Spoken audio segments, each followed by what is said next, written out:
Question number 11 निकालो।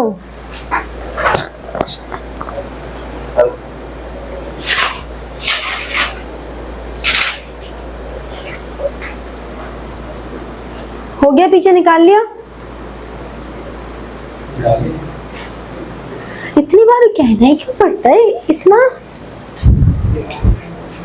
Question number 11 देखो, journal entries, जब भी आपको बोला जाता है कि जर्नल एंट्री करनी है, तो जर्नल एंट्री का मतलब होता है जर्नल का फॉर्मेट तो बनाना ही बनाना है। ऐसा कभी मत दिमाग में लाओ कि इसमें हम फॉर्मेट बनाएंगे या नहीं बनाएंगे। जर्नल एंट्री का मतलब है डेबिट और क्रेडिट, तो वही ही करना है। कभी भी जर्नल एंट्री जब लिखते हैं तो ये मत सोचो कि इसमें क्या हमें वही फॉर्मेट बनाना है। वही फॉर्मेट है। आप कितनी भी हाई लेवल स्टडीज कर लो, आप चाहे सीए कर लो, कोई भी कितनी भी पढ़ाई कर लो, आपको हमेशा ही जर्नल का फॉर्मेट मतलब जर्नल एंट्री है, नरेशन है, यही करना है। समझ रहे हो? अभी बाकी काम बाद में कर लेना, पहले समझ लो। अभी आप लोग उस वाले लेवल को अचीव नहीं कर रहे हो कि आपके हाथ कुछ और लिखे और आपके कान कुछ और सुने। जब आप प्रोफेशनल पढ़ाई करते हो तब आपको इतनी प्रैक्टिस करनी पड़ती है तब तक, लेकिन अभी आपकी स्टार्टिंग है, नया सब्जेक्ट है, तो ये प्रैक्टिस मत डालो कि हाथ से लिखते रहेंगे कुछ भी और कानों से सुनते रहेंगे कुछ भी, तो रॉन्ग प्रैक्टिस है। ठीक है, समझने की आदत डालो। दूसरी बात, जर्नल एंट्रीज को देख के कभी ये मत सोचो कि ओहो हर एक तरह की जर्नल एंट्री आपको लिखवाई जाएगी। पॉसिबल ही नहीं है। हजारों तरह की एंट्रीज होती हैं, हजारों, आपको सारी लिखवाई ही नहीं जा सकती हैं। आपको खुद क्वेश्चन में पढ़ के अपने वर्ड्स निकालने हैं कि यहाँ पे कौन सा अकाउंट डेबिट हो सकता है, कौन सा क्रेडिट हो सकता है। ये मत सोचो कि इसकी तो लिस्ट, कोई लिस्ट नहीं है। जर्नल एंट्रीज की कोई लिस्ट नहीं है। आपको अगर हम स्पेसिफिक एंट्रीज थोड़ी बता रहे हैं तो हम आपको आइडिया दे रहे हैं कि देखो इस तरह से हो सकती है। बाकी ऐसी कहीं कोई लिस्ट है ही नहीं और बन भी नहीं सकती, क्योंकि हजारों ट्रांजैक्शंस होती हैं, उनकी पूरी लिस्ट बन जाएगा तो तुम्हारे लिए अकाउंट्स ऐसा हो जाएगा कि फिर तो रट लो, और जो नहीं रट सकता वो अकाउंट से नहीं कर सकता। फिर आप सिर्फ, एक बुक कीपिंग होती है और एक होती है अकाउंटेंसी। बुक कीपिंग का मतलब होता है आपको सिर्फ एंट्रीज करनी है। आप बुक कीपिंग को सबसे लोएस्ट लेवल ऑफ अकाउंटेंसी की ब्रांच समझा जाता है, क्योंकि उसमें एनालिसिस नहीं होता, और accountancy is a bigger branch जहाँ पे एनालिसिस भी इन्वॉल्व है, समराइजेशन भी इन्वॉल्व है, सब इन्वॉल्व है, और फिर आगे का पूरा प्लानिंग भी इन्वॉल्व होती है अकाउंटेंसी में। अगर आपको ये लगता है कि हम जर्नल एंट्रीज की लिस्ट दे दें और हमें रट जाए, तो उसके लिए आपको कॉमर्स पढ़ने की जरूरत नहीं है। वो कोई भी किसी भी इंसान को बोले कि देखो ये 1000 एंट्रीज हैं और तुम्हारे को इन ट्रांजैक्शन में से बस वर्ड मैच करने हैं और ये एंट्री इसमें जहां मैच कर दी वो एंट्री करनी है, लॉजिक के बिना। अगर तुमको वो एक्सपेक्टेशन है कि तुम्हें ऐसा कुछ मिलने वाला है, तो ऐसा कुछ नहीं होने वाला आपको। और ये भी नहीं है, नया सब्जेक्ट होने का मतलब ये नए सब्जेक्ट को ऐसे मत समझो कि अरे हमारे लिए तो नया सब्जेक्ट है, सबके लिए नया है ना। नया सब्जेक्ट में चैलेंजेस समझने में आ सकते हैं, अंडरस्टैंडिंग में आ सकते हैं। बेसिक सेंटेंस को समझने में, रेंट पेड है तो वो रेंट पेड ही रहेगा, इसमें नए सब्जेक्ट का क्या लेना देना है भाई। रेंट पेड है तो कैसे पे करोगे, या तो कैश के थ्रू पे करोगे या चेक के थ्रू पे करोगे। आप नेट बैंकिंग से थ्रू कर दोगे, मतलब या तो आपके कैश में से ये नोट है, ये चला गया रेंट, ये आपने बैंक के थ्रू किया, उसमें हमें समझ में नहीं आ रहा कि रेंट पेड क्या है। तो ये इसका मतलब ये कि हमारे दिमाग को हमें चलाने की आदत खत्म हो चुकी है। तो रेंट पेड जैसी ट्रांजैक्शंस में ये मत बोलो कि नया सब्जेक्ट है, हमें तो समझ में नहीं आ रहा क्या करें। इसका मतलब आप समझना चाह नहीं रहे हो। अगर कमीशन रिसीव्ड है तो कमीशन रिसीव्ड हो गया, कुछ भी नहीं लिखा तो कैश में रिसीव हो गया, ठीक है, चाहे तो चेक के थ्रू रिसीव हो गया। बट उसमें हमें क्या नहीं समझ में आ रहा कि कमीशन रिसीव हुआ, कमीशन रिसीव हुआ, इसमें क्या नहीं समझ में आ रहा, कमीशन रिसीव हुआ है भाई। तो न्यू सब्जेक्ट को बहाना मत बनाओ, अदरवाइज अकाउंट्स करना बहुत मुश्किल हो जाएगा। ऐसा कुछ नहीं है, जो नई चीज है वो तो हम आपको बता ही रहे हैं, लेकिन इसकी कोई अंडरस्टैंडिंग नहीं है, इसकी कोई एक्सप्लेनेशन नहीं है। अगर मैं ये बोल रही हूँ गुड्स सोल्ड फॉर ₹10,000, तो भाई सेल्स हो रही है। इसमें क्या नहीं समझ में आ रहा कि गुड्स सोल्ड फॉर ₹10,000। हाँ, सब्जेक्ट का पॉइंट ये आता है कि ये सेल्स हो रही हैं, तो ये हमें नहीं पता कि ये कैश सेल्स हैं या क्रेडिट सेल्स हैं। तो हमने आपको समझा दिया कि जब भी कोई नाम नहीं लिखा होता तो वो ट्रांजेक्शन कैश में हो रही है, तो मतलब कैश सेल्स है। अब उसमें तो फिर कोई दिक्कत नहीं आनी चाहिए भाई, गुड्स सोल्ड फॉर कैश ही तो हुई, तो सेल्स हो रही है, हमारी इनकम हो रही है, कैश आ रहा है। तो यहाँ पे जब आप कहते हो गुड्स सोल्ड और कैश, इसका क्या मतलब हुआ?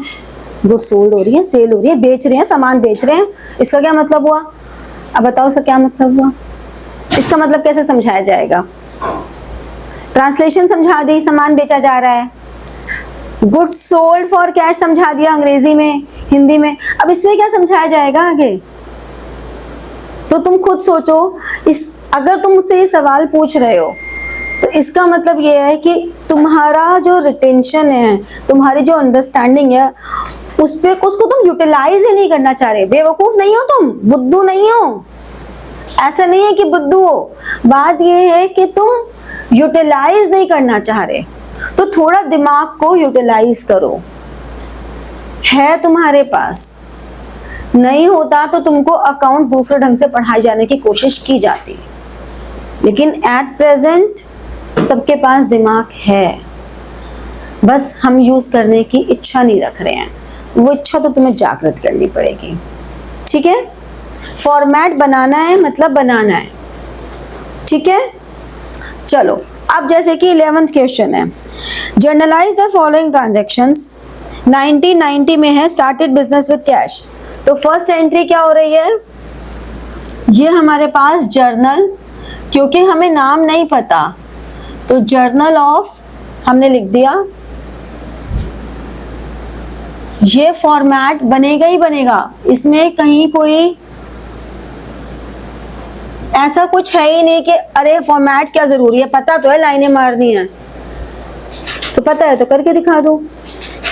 तो सबसे पहले तो ये वाला आलस खत्म करो कि हम फॉर्मेट के बिना क्वेश्चन करेंगे। अब हमें पता लग गया 1990 मार्च 1 स्टार्टेड बिजनेस विद कैश। यहाँ पे हमारे पर्टिकुलर्स आ गए, यहाँ पे हमारी डेट आ गई, LF आ गया, डेबिट आ गया, क्रेडिट आ गया। अब जर्नल एंट्री लिखना तो सिखा दिया ना आपको कि जर्नल एंट्रीज कैसे लिखते हैं, तो जर्नल एंट्रीज ही लिखनी है। जर्नल एंट्रीज कैसे लिखनी है वो समझ लो। अभी भी देखो समझ नहीं रहे हो, समझने पे कॉन्सेंट्रेट नहीं कर रहे हो। अभी भी मैं अभी समझा के चुकी हूँ कि आप लोग अभी उस लेवल को अचीव नहीं किए हो जहाँ पे आपके हाथ कुछ और करें और आपके कान कुछ और करें। आप लोग अगर ऐसा समझ रहे हो तो आप गलत फहमी के शिकार हो। हर क्लास में ये बात समझाती हूँ, आप लोग पढ़ने पे कंसंट्रेट नहीं कर रहे हो। आप कंसंट्रेट किस पे कर रहे हो? मैम कब घूमी, मैम अब इधर वापस घूमी, मैम इधर घूमी, फटाफट रोक दो, फिर मैम टोकेंगी।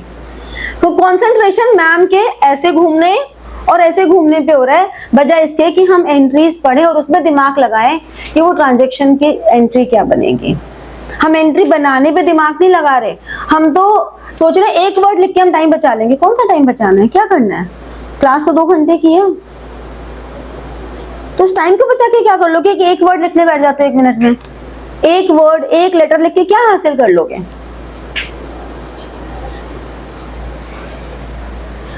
जर्नल एंट्री जैसे लिखनी है वैसे ही लिखी जाएगी।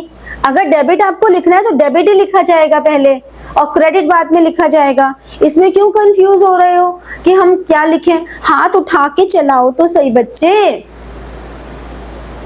आप पढ़ के कैसे होगी, कैसे होगी, कैसे होगी 10 बार कैसे होगी, तो वो नहीं होगी, गलत ही तो होगी। क्या हो गया? ये क्या एक्सक्यूज है कि हम लोग को आ ही नहीं रहा है? भाई स्टार्टेड बिजनेस विद कैश कैसे नहीं आ रहा? ये तो तुम जब से शुरू किया तब से बार बार कर रहे हो, तो रट समझ में आए ना, मुझे लगता है रट जाती है। आधे से ज्यादा एंट्रीज तो आपको समझ में, आपसे पूछा ना लॉजिक क्या, वो याद नहीं होगा क्योंकि आपको रट जाती हैं।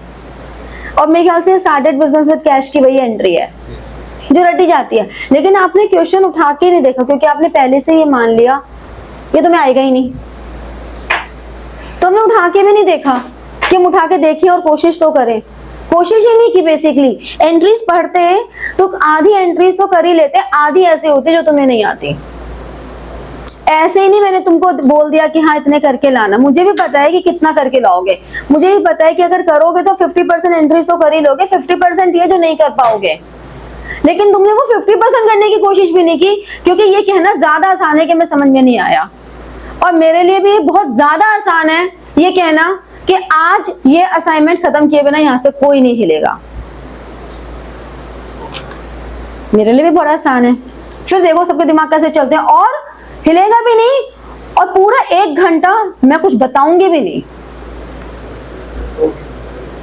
तो जब वो 1 घंटा ऐसा होगा ना कि अपने आप ब्रेनस्टॉर्म करोगे अपना, तो अपने आप सब कुछ आ जाएगा। तो पहले तो अपने दिमाग को थोड़ा सा चलाने की कोशिश करो। हमने इसमें एंट्री की कैश अकाउंट डेबिट, क्योंकि डेबिट वर्ड कम्स इन, ठीक है, रियल नेचर है। To capital, capital personal nature है और वो गिवर है। 50,000 हमने यहां लिखा, 50,000 है ना, और 50,000 यहां लिखा, और फिर यहां नरेशन लिख दी। नरेशन अभी मैं नहीं लिख रही हूँ, यहाँ पे लाइन डाल दी। नरेशन लिखने में इतना परेशान हो रहे हो, अरे जब बता दिया जो सेंटेंस है एज इट इज लिख दो। Being started business with cash, simple. Narration के लिए दुखी हो गए, बताओ जरा। मार्च 2, purchase machinery for cash, paid installation charges on machinery. मैंने आपको नोट्स में बकायदा लिखवाया कि जब भी इंस्टॉलेशन होता है तो असेट डेबिट हो जाता है। अब यहाँ पे उन नोट्स को बार बार पढ़ो, जितनी बार ट्रांजैक्शंस करो उतनी बार नोट्स को पढ़ो, उतनी बार नोट्स को पढ़ोगे तुम्हें उतनी बार चीजें क्लिक करेंगी कि अच्छा ऐसे ही लिखना है, कुछ ऐसा है नहीं। Machinery account debit to cash, purchase कहाँ से आ गया? परचेज क्या सोच के बोला ये बताओ? तो इसलिए बस जो इसमें लिखा है उनके 2 वर्ड्स ले लो, जो ट्रांजैक्शन लिखी है उसके कोई 2 वर्ड ले लो, वो 2 अकाउंट बना दो, एक डेबिट एक क्रेडिट, बिना ये सोचे कि ट्रांजैक्शन हो क्या रही है। ये भी तो सोचो कि ट्रांजैक्शन क्या हो रही है। या ऐसे कर दो, machinery account debit to installation charges कर दो, क्योंकि ऊपर वाली लाइन में मशीनरी लिखा है, नीचे वाली लाइन में इंस्टॉलेशन चार्जेस लिखा है, तो machinery account debit to installation charges ठीक रहेगा। ऐसे नहीं होता ना, आपको ट्रांजैक्शन पढ़ना है, उसको समझना है कि हमने क्या किया है। हमने मशीनरी परचेज की है, मशीनरी परचेज की है कैश के लिए, तो कैश भी हमारा पैसा गया है, मशीनरी आई है, तो machinery account debit to cash account, और मशीनरी में 20,000 ये और 2,000 का इंस्टॉलेशन चार्जेस, तो 22,000 हो गया।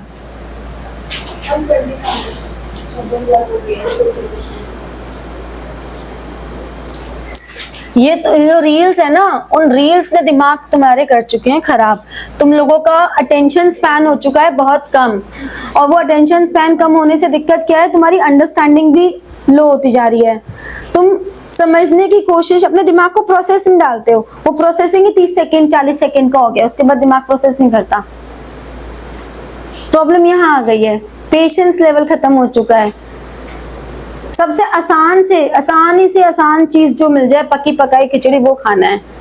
इसलिए रोटी सब्जी पसंद है, क्योंकि मेहनत करनी पड़ती है, रोटी तोड़ना, सब्जी लगाना और फिर खाना। इसलिए हमें पिज्जा पसंद है, बर्गर पसंद है, मोमोज पसंद है, उठाओ और खा जाओ। रोटी सब्जी में तो मेहनत है भाई, तोड़ो खाओ, बड़ा मेहनत है। सही बात है, वो तो बेटा सारे ही जाएंगे। हाँ वही तो, अभी ये दूंगे तो ये भी नहीं होगा। मार्च 5 कह रहा है purchase goods from x of the list price of 25,000। List price में ट्रेड डिस्काउंट 20%, तो ट्रेड डिस्काउंट लेस करेंगे, 25,000 का 20% कितना हो गया? 5,000।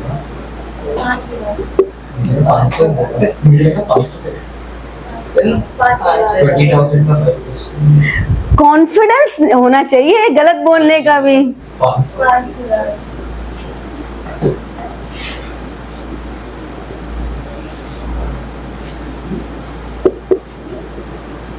20%। इन्हें हम कहते हैं वर्किंग नोट्स, जो आपको दिखाने जरूरी होते हैं। ये आप अपने क्वेश्चन के एंड में, जहां आपका क्वेश्चन खत्म हो रहा है बिल्कुल एंड में, वहां दिखाओगे। 20,000, ठीक है। फिर cash 5%, cash discount at the rate of 5%, कितना हुआ कैश डिस्काउंट? 20,000 का ना अब 5% हो गया, 25। अरे तो क्वेश्चन आसान तो हो जाएगा। 20,000 में से 1,000 लेस किया तो 19,000, तो 19,000 हमारे पास आया, जो कि हम क्या है, ये परचेज है, तो हमने इतना कैश पे किया है, तो परचेजेस अकाउंट डेबिट।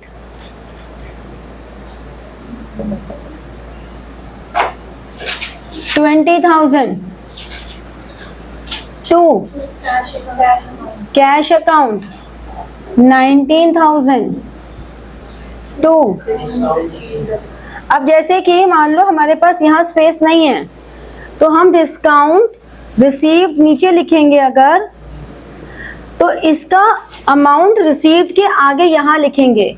ये गलती मत करना कि डिस्काउंट के आगे 1,000 लिखो, इसके सामने 1,000 लिखोगे, ठीक है। March 10, sold goods to Y costing rupees 10,000 at 30% profit। अब ये हमारे पास थी, यहाँ पे लिख दोगे जब नरेशन लिखोगे कि वर्किंग नोट नंबर 1, ये हो गया 1, ठीक है ना। फिर 2 में क्या कह रहे हैं, कॉस्ट 10,000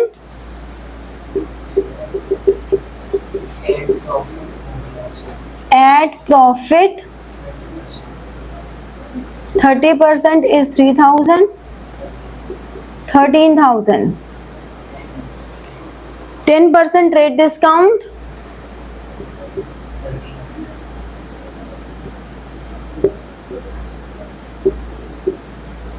$1,300, तो कितना हो गया 11,700। तो अब ये हमने, हमारी क्या हो रही है, सेल्स, यानी कि वाई। अब या तो वाई लिखो या वाइज अकाउंट, कोई एक फॉलो करोगे। Sales 11,700।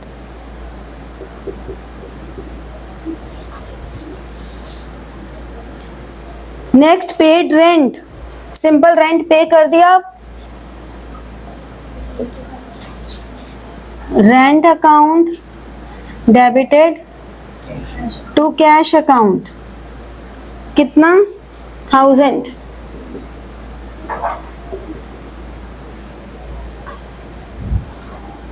Next goods stolen from business.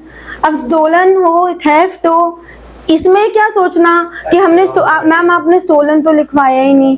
अरे लॉस बाय थेफ्ट हो गया, स्टोल हो गया, एक ही तो टर्म है, सिनोनिम्स थोड़ा बताऊंगी। तो loss by theft,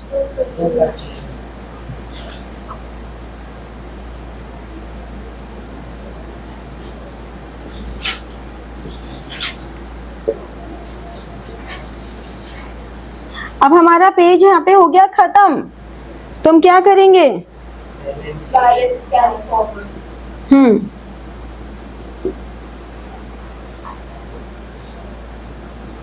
balance carried forward, इसका टोटल, और यहाँ पे दोबारा से फॉर्मेट बनाएंगे, दोबारा से लिखेंगे जर्नल।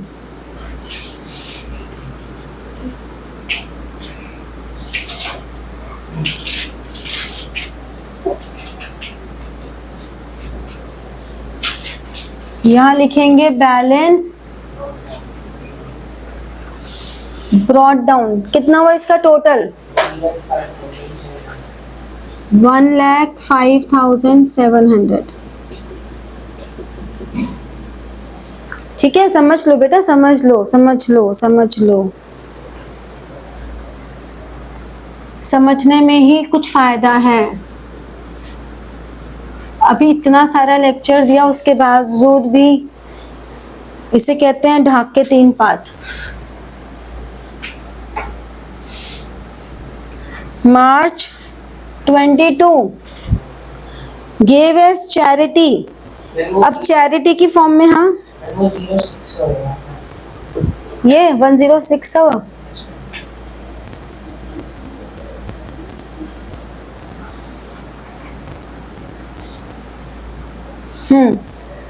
तो चैरिटी तो डेबिट होगा। अब इसमें कैश भी जा रहा है और गुड्स भी जा रहा है, तो चैरिटी अकाउंट डेबिट।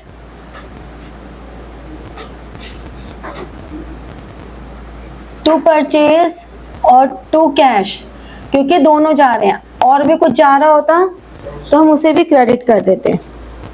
कितना हो गया? 100 गुड्स हैं 200 के,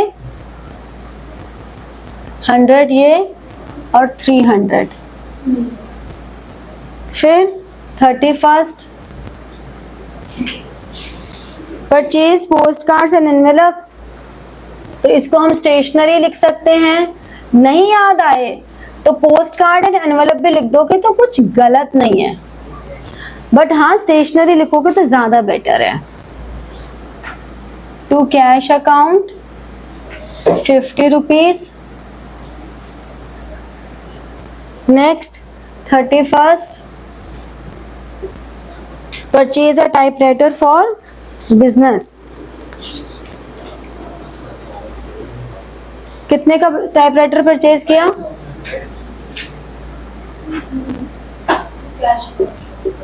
typewriter account debited to cash account 5000 का। टोटल कितना हो गया? 1,12,000। अब जब लास्ट में टोटल लिखते हैं, जैसे यहाँ पे भी टोटल किया था, डबल लाइन जरूर डालनी है और यहाँ लिखना है टोटल। कितना हुआ? 1,12,000।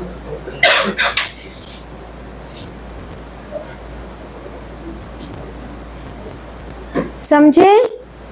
ट्रांजैक्शंस की कोई लिमिट नहीं है एक्चुअली में, आपको सिर्फ प्रैक्टिस ही करनी है।